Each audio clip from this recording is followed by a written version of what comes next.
Hey there, knowledge seekers. Today we're diving deep into something absolutely vital for our planet's future, carbon dioxide removal, or CDR. Now, you've probably heard about ideas like, planting vast forests or maybe even giant machines sucking carbon from the air to fight climate change, but there's a crucial, often overlooked puzzle piece in this whole equation: durability. Our insights today come straight from the cutting edge. A perspective piece published just this month, June 2025, in the journal Climate Policy. It's by a team led by Charlotte Streck. Our mission in this deep dive is to truly understand what durability means for CDR, why it's far more complex than it sounds, and how it's fundamentally shaping global climate strategies right now. That's right. And, to meet those really ambitious goals of the Paris Agreement, keeping global warming to 1.5 degrees C or maybe 2 degrees, just cutting emissions, isn't enough anymore. It's become clear. We also need to actively achieve net negative carbon dioxide emissions. That's got to happen in the second half of the century. It means literally pulling CO2 out of the atmosphere. Okay, so let's unpack that term, carbon dioxide removal. The IPCC, the Intergovernmental Panel on Climate Change, they define it as human activities that don't just grab CO2 from the air, but then crucially durably store it. That's the key phrase. So this isn't just nature doing its thing. It's about us actively enhancing those processes or rolling out new technologies. Exactly. And CDR actually plays 3 distinct roles, but they all kind of reinforce each other in climate mitigation. First, it can help reduce net emissions pretty soon in the near term. Second, it helps counterbalance those emissions we just can't easily get rid of, pushing us toward net zero greenhouse gas emissions, maybe medium term. And finally, long term, it allows us to achieve truly net negative emissions, to actually draw down peak temperatures that we might have already hit. And the scale you mentioned, it's immense. The IPCC scenarios suggest we'll need to remove several billion tons of CO2 annually by 2050. That's just to stay on track for the 1.5 degrees C target. It's a staggering amount. It really is. And that brings us right back to this central concept of durability. Yeah. So for any CDR method to truly help us hit those Paris Agreement targets, the authors lay out 3 essential conditions: readiness and feasibility, sustainability, and the one we're really drilling into today, durability. And durability is, well, it's far more nuanced than it might sound. It essentially asks 2 questions. How long will the removed CO2 truly stay out of the atmosphere? And also, what's the risk of it being released back? What's fascinating here is that science tends to view durability as a continuous scale. It's not just, permanent or not permanent. Like an on-off switch. Exactly. There isn't a universally agreed upon definition of permanent storage, scientifically speaking. Okay, but here's something interesting the authors bring up. We often sort of assume engineered novel CDR methods are the priority, maybe the only real long-term solution, because they tend to store CO2 in more stable forms. But the paper challenges that view a bit. They do. Arguing we might be missing the full picture, the benefits and risks across all CDR methods if we just focus on the high-tech ones. That's a key point. Yeah. Fundamentally, yes, durability boils down to 2 things: the sheer duration the CO2 is stored, and the specific risk of that storage being reversed. Right. Let's unpack that first part then. The duration of storage. How long does the CO2 actually need to stay out of the atmosphere for this to, make a real difference? Well, the answer kind of depends on the specific climate goal you're aiming for. If the ultimate goal is balancing those really long-term human emissions, then storage needs to be effective for millennia, thousands of years, because some CO2 from fossil fuels can stick around in the atmosphere almost indefinitely. Millennia, wow. But CDR also plays a crucial role in shorter-term goals, like reducing how high temperatures peak and for how long over the next few decades, maybe up to a century. That's a really important distinction. So you're saying even shorter-term storage, maybe lasting just a few decades, can still significantly reduce that peak warming and maybe slow down the rate of temperature increase, which lessens the risk of hitting dangerous tipping points. Exactly. That approach can be incredibly effective if, and this is a big if it's pursued continually, alongside really ambitious cuts in our actual emissions. Right, it's not an either. Definitely not. Yeah. Now, looking at the methods themselves, engineered CDR, things like geological storage, they really can store CO2 for thousands of years. Oh. Think of CO2 trapped deep underground, under thick, impermeable rock layers, or even getting converted into solid minerals down there. For instance, injecting CO2 into certain types of rock, like basalt, can actually cause it to mineralize, turn solid, within just a few years sometimes, which makes it incredibly stable. Okay, solid rock. That sounds pretty durable. And what about in biological systems? Our forests, our soils. How do they compare on this durability scale? It's definitely more complex there. But the net durability of carbon in plants and soils can actually extend to centuries, especially in woody biomass like big trees, and even millennia in deeper soil layers, that stable soil carbon. There's even a new proposal the paper mentions for wood burial. Wood burial. Yeah, basically taking harvested wood and burying it in specific ways to prevent decomposition. A recent study suggests this could potentially store carbon for millennia too. Wood burial for millennia. That sounds almost deceptively simple. Does that imply that maybe these biological methods have more long-term potential than we sometimes think? Or is there a catch? Which brings us maybe to the flip side of durability. Reversal risk. What's the actual probability that the stored carbon gets released back into the atmosphere? That's the perfect question, and the reversal risk varies hugely between methods. For geological storage, the risk is actually comparatively higher early on, right after injection, while the CO2 is settling and stabilizing. But then it approaches near zero over longer timescales. You have different trapping mechanisms kicking in structural traps, capillary traps hold it for hundreds of years.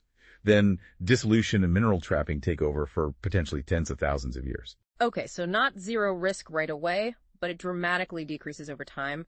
What about the nature-based methods like forests, where we just talked about potential centuries or millennia of storage? What's the reversal risk there? Yeah, the reversal risk profile for biological storage is generally, well, more variable and definitely less predictable. While ecosystems, especially newly established ones, can gain resilience over time, you've got factors like natural disturbances. Think fires, which climate change itself is making more frequent and intense, unfortunately, or pests, or even human activities, deforestation, certain agricultural practices. These can all cause that stored carbon to be released back into the atmosphere, sometimes quite suddenly. It's almost a cruel irony, isn't it? The very problem we're trying to fix climate change is making some of our nature-based solutions riskier. It is. It adds another layer of complexity. That makes sense. But the authors do stress, importantly, that strong safeguards and smart investments in how these projects are designed and managed can significantly help handle these risks, at least at a project or maybe a regional level. Absolutely. Which raises a really important practical question. How do decision makers, policymakers, actually interpret and apply this concept of durability when they're creating policies or setting up incentives for CDR? Yeah, that's where it gets really interesting for anyone trying to follow climate policy, isn't it? Because it's not just about the science anymore. It requires what the paper calls a normative interpretation, meaning society or policymakers have to decide what counts as durable enough. It involves factoring in practical things like feasibility, political will, even ethics. Exactly. It becomes a judgment call based on values, not just a hard number. And we see this playing out. Many countries and also non-state actors like big corporations and cities, they've already adopted net zero greenhouse gas targets, or specifically net zero CO2 targets. By January 2025, for example, 75 countries had submitted these long-term low-emission strategies to the UN. Over half of them are aiming for net zero greenhouse gas emissions overall. And CDR is an absolutely essential piece for them to even potentially reach those goals. Okay, so given all this, what does it actually mean for how countries decide which types of CDR to, pursue or prioritize? What are they actually doing? Well, often it comes down to a pretty pragmatic mix of cost effectiveness and readiness. How quickly can we deploy it, and what does it cost? So many countries already support and deploy conventional nature-based CDR forestry, soil carbon projects.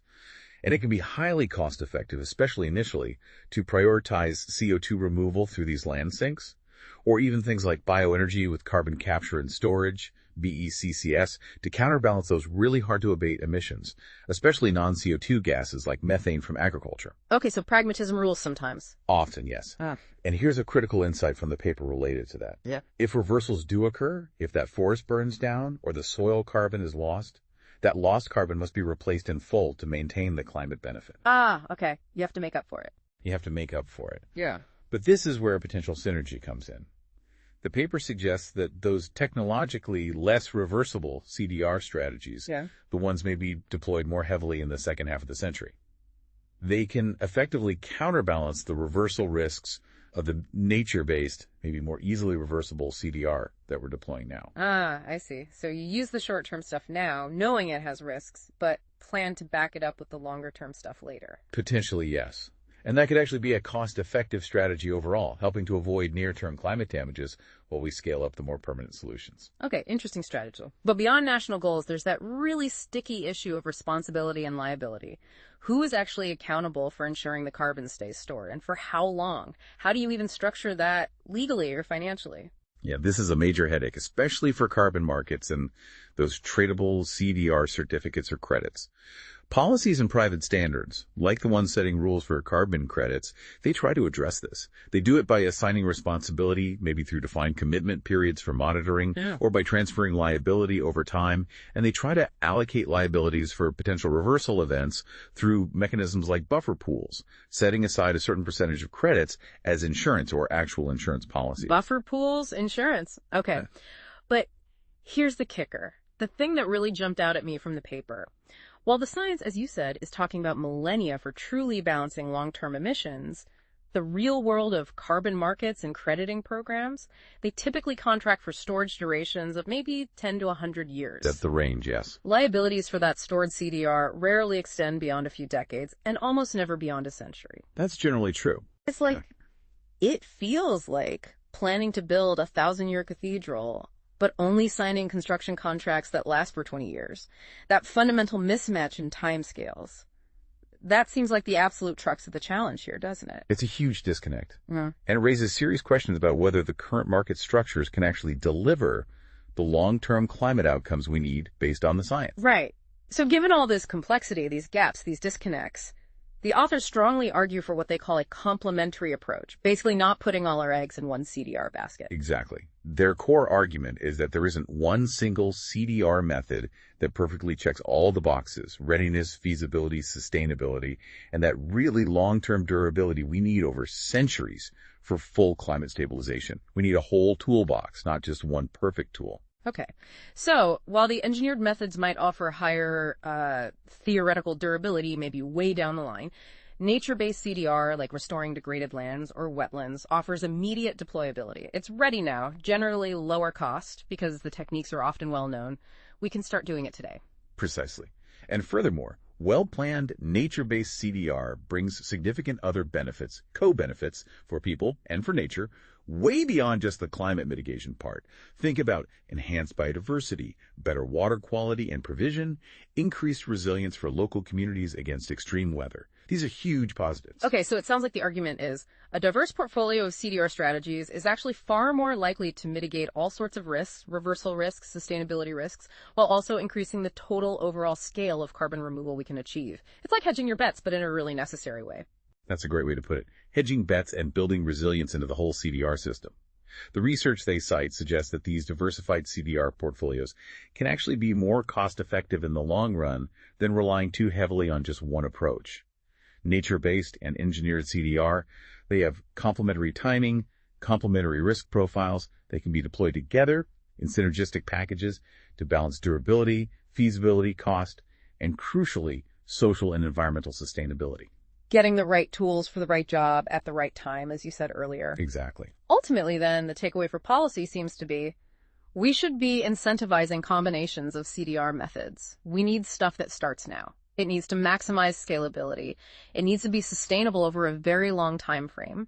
And at the same time, minimize the risks while maximizing those positive local impacts for communities and ecosystems. That's the ideal, yes. A holistic approach. So what does this all mean for you listening in? Our deep dive today, I think, reveals that durability in carbon dioxide removal is far, far from a simple concept. It's not black and white. It's this complex interplay of science, of policy decisions, of economic realities, and even ethical considerations.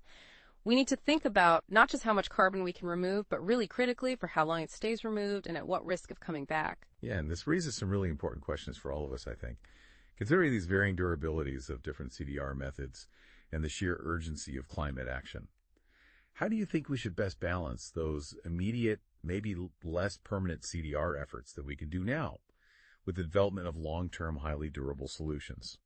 How do we make sure that the shorter-term actions we take today don't somehow create future liabilities or lock us into pathways that aren't sustainable?